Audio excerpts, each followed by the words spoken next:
नमस्कार, मैं अम्बेश पंत स्वागत करता हूं आपका डिस्कवर उत्तराखंड 24 पर।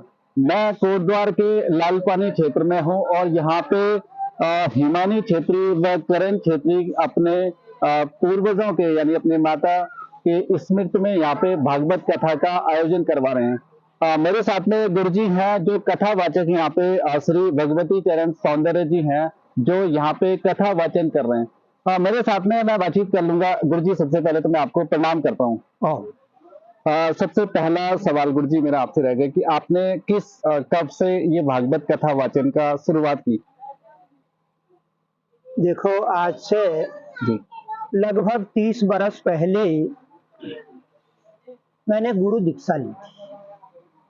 हमारी गुरु माता हैं, वो स्वर्गीय हो गई हैं, नीलिमा माई। तो महाराष्ट्रियन थी और हिमालय पर्वत में तपस्या करती थी, पहाड़ों पे 40 साल रही। वो महाराष्ट्र से आई थी, उनके कोई बाल बच्चा नहीं था। उन्होंने वहां पे शिक्षा एमए एमफिल ज्योग्राफी से करी और पहाड़ पे आके तपस्या करती जी। तो मैं उनकी शरण में गया। उनको आदमी का कपाल देखने की सिद्धि थी। उन्होंने मेरा कपाल देखा और कपाल देख के ये भविष्यवाणी करी कि बेटा, तू न तो नौकरी करेगा, न चाकरी करेगा, न व्यवसाय करेगा, तो कुछ नहीं करेगा। तो मैं घबरा गया। मनुष्य जब पढ़ाई लिखाई करता है कोई भी, तो ये सोच के करता है कि मैं 2 रुपए कमाने लायक कहीं हो जाऊंगा तो नौकरी करूंगा या कोई व्यवसाय करूंगा। तो उन्होंने पहले ही मेरे को ये बात कह करके हतोत्साहित कर दिया। जी। उसके एक हफ्ते बाद में फिर उनके पास में गया तो उन्होंने कहा, निराश होने की जरूरत नहीं है। तेरे कपाल में जो था वो मेरे को सही सही बांचना पड़ा। झूठ बोल करके आदमी को बहकाना नहीं चाहिए।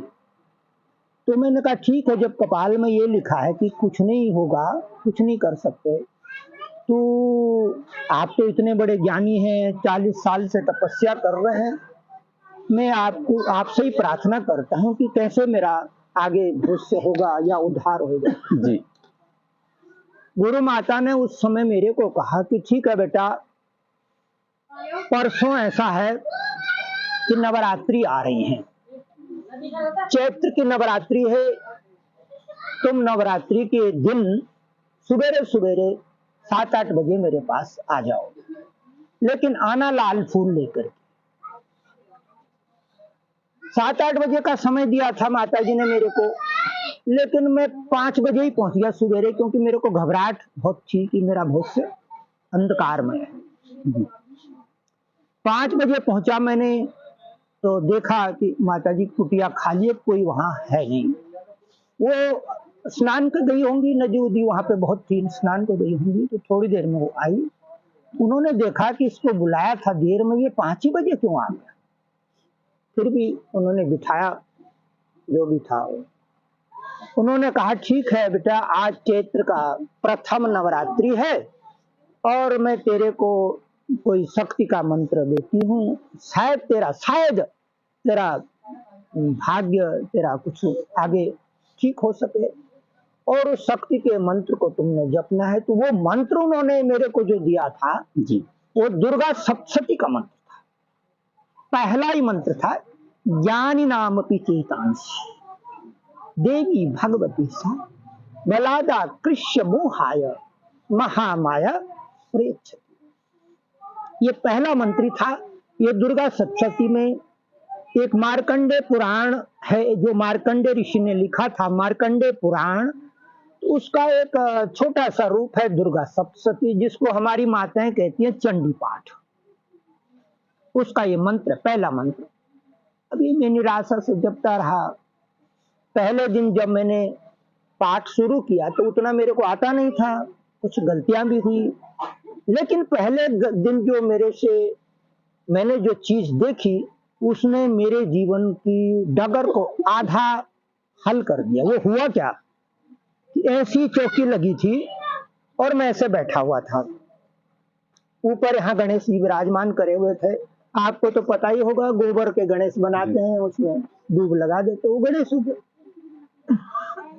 मैं जब पाठ करने बैठा, इतने में कहीं से एक चूहा, मूसा, वो आके इसके नीचे बैठ गया। मैं अपने मन में सोचता रहा कि चूहा तो बहुत डरता है इंसान से, ये जा क्यों नहीं रहा, भाग क्यों नहीं रहा है, इसको भागना चाहिए, लेकिन वो भागा नहीं, वहीं बैठा रहा। तकरीबन 1 घंटा हो गया वहीं पे वो बैठा था और वो गया नहीं। मेरे को बड़ा आश्चर्य हुआ, ये क्या हो रहा है, ये चूहा यहाँ क्यों आया और कहाँ से आया, जंगल में घूमते घामते यहाँ बैठा। मैंने कहा अगर ये कोई सच्ची बात होगी और ये सच्चा कोई आत्मा यहाँ बैठा है तो जिस दिन नवमी होगा इसको फिर आ जाना चाहिए, नहीं तो बात सब झूठी है, मैं ये पाठ उठ सब बंद कर दूंगा। चलता रहा, 8 दिन हो गए। 9वें दिन में बैठा हुआ पाठ बांचता रहा, सिमरन करता रहा, चूहा कहीं दिखाई नहीं दिया, कहीं दर्शन नहीं हुआ। कि मैं निराश हो गया कि ये बात सब ऐसी आई है। लेकिन 2-3 घंटे के बाद में क्या हुआ कि चूहा सामने खिड़की पे थी, जाली लगी हुई, चूहा बाहर से जाली के ऊपर चढ़ रहा है। मैंने कहा काम हो गया, मेरी मनोकामना जो मैंने सोचा था कि चूहे को 9वें दिन दर्शन होंगे तभी मैं मानूंगा, नहीं तो मैं नहीं मानूंगा। जैसे ही जाली पे चूहा चढ़ा मैंने कहा हो गया काम। उस दिन से मैं आराधना में टूट पड़ा, न दिन देखा, न रात देखी, न सुबह देखा, न शाम देखा, न खाना देखा, न पीना देखा, मैं आराधना में टूट पड़ा। मेरी गुरु माता ने मेरे को आदेश करा कि बेटा ऐसा करना कि समाज में जा करके पहले इस देवी पुराण का अध्ययन करो। तो सबसे पहला जो मैंने भागवत किया था वो देवी भागवत था, और उसका पहले दिन की जो मैंने कथा बांची थी वो थी अनपढ़ कालिदास की जी। उसने मेरे सारे कपाट खोल दिए, उस देवी पुराण ने सारे कपाट खोल दिए। उसके बाद स्थिति ऐसी आई कि मैं तपस्या करता रहा, जैसे गुरु माँ बताती रही तपस्या करता रहा। और एक दिन ऐसा भी आया कि पुराण के ऊपर मैं हाथ धरता और पुराण मेरे को याद हो जाता, बांचा भी नहीं मैंने। विष्णु पुराण के ऊपर हाथ धरा, विष्णु पुराण सपने में आ गया। दूसरे अग्नि पुराण के ऊपर हाथ धरा, अग्नि पुराण सपने में आ गया कि मेरे अंदर ये रहस्य है, ये हिसाब है, ये किताब है, ये सब मेरे। तो वहां से मेरी जिंदगानी चली, और आज अपने भाइयों के सहयोग से, माता रानी के आशीर्वाद से, ये जो क्षेत्री जी के यहाँ जो यज्ञ चल रहा है भागवत का पूर्वजों के स्मृति में, वो 358वां यज्ञ है। इसमें कुछ शिव पुराण है, कुछ देवी पुराण है, कुछ विष्णु पुराण है, कुछ भागवत है, कुछ राम कथाएं हैं, सब मिला के ये जो यहाँ पे ये अनुष्ठान यज्ञ हो रहा कथा का क्षेत्री जी के यहाँ, ये 358 नंबर पे आता है, 358 में जी। गुरु जी, ये तो आपका पूरा जीवन परिचय हो गया। अगर बात की जाए यहाँ पे जो कथा करवाते हैं और जो कथा श्रवण के लिए आते हैं, उनको किस तरह से फायदा होता है श्रीमद् भागवत जो कथा सुनते हैं? अच्छा, भागवत की जी।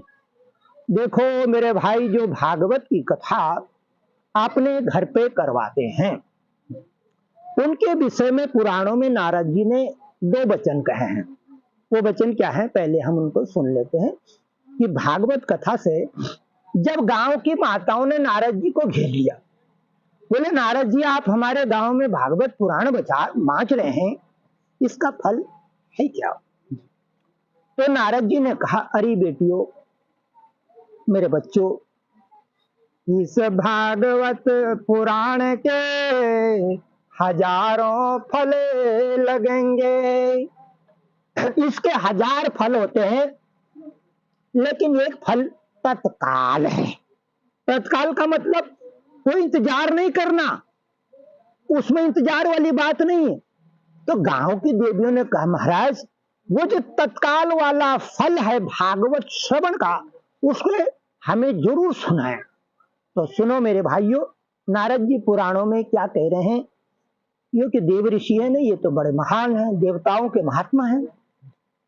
देव ऋषि कहते हैं इस विषय में, नारद वाचे मोदन्ते पीतरो निरतन्ते देवताएं सनाथाचेव भुवर भवती सनाथा चैव भुवर भवती। नारद जी कहते हैं कि आपके पितर मोदन्ते, हमारे जो पूर्वज हैं वो इस भागवत कथा से बहुत प्रसन्न होते हैं, मुदित हो जाते हैं जी। पहली बात तो ये है। दूसरा ये है निरतंती देवता, और हमारे देवता जिनको हम अपने घरों में पूजते हैं, मानते हैं, राम कृष्ण राधा रुक्मणी दुर्गा, जो भी हम गणेश हनुमान जी, जो भी हम देवताओं को मानते हैं पूछते हैं, वो क्या करते हैं? निरतंती देवता, वो नाच लगाने लगते हैं वो देवता। तो इसका भागवत श्रवण का अद्भुत फल ये दोनों है, मोदन्ते पितरो और निरतंती देवता। हमारे पितरों की मुक्ति का सोपान है ये भागवत की गंगा जी।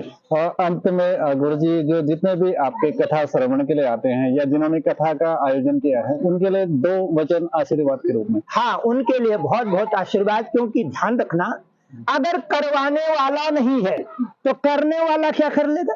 इसलिए करवाने वाला करने वाली से महान बताया गया है भागवत कथा। वो यजमान है, वो धर्मराज का रूप है। आज सब लोगों ने तीसरे दिन धर्मराज की कथा सुनी, तो जो यजमान है उसको भागवत में धर्मराज बताया गया है। वो धर्म वर्धन कर रहा है, धर्म का राज है, तो इसका मतलब है उसकी बड़ी महत्ता है। मेरा बहुत बहुत आशीर्वाद इस कथा के धर्मराज आदरणीय श्री करण क्षेत्री जी, उनकी धर्मपत्नी जी, उनके भाई बंद इष्ट मित्र और जितने भी यहाँ पे माताएं बहनें श्रवण करने आई हैं, इनको बहुत बहुत मंगल कामनाएं। शिवरात्रि के पावन अवसर पे मेरा बहुत बहुत आशीर्वाद जनता जनार्दन को और इस क्षेत्रीय परिवार को बहुत बहुत मंगल कामनाएं हैं। बहुत बहुत धन्यवाद गुरु जी। तो ये अपना महत्वपूर्ण समय आपने मुझे दिया, और नहीं कहीं ना कहीं जो भागवत कथा करवा रहे हैं या जो श्रवण के लिए आ रहे हैं यहाँ पे भक्त, उनको आशीर्वाद मिलेगा गुरु जी का, उनके जीवन में धन धान्य होगा।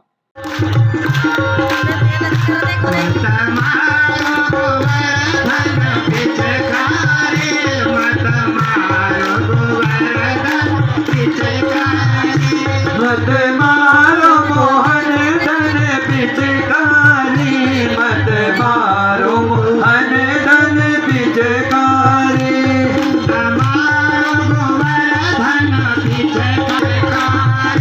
मत मारो मोहन धन पिचकारी, मत मारो मोहन धन पिचकारी। अपने स्वयं से खड़े होकर के होली का त्योहार मनाएंगे सब बहनें, और ये देवता भी वहाँ नीचे पंडाल में चले जाए। इनको देवताओं को पंडाल में दे, और पंडाल में जाके भक्तों के साथ में नृत्य करो, भक्तों के साथ।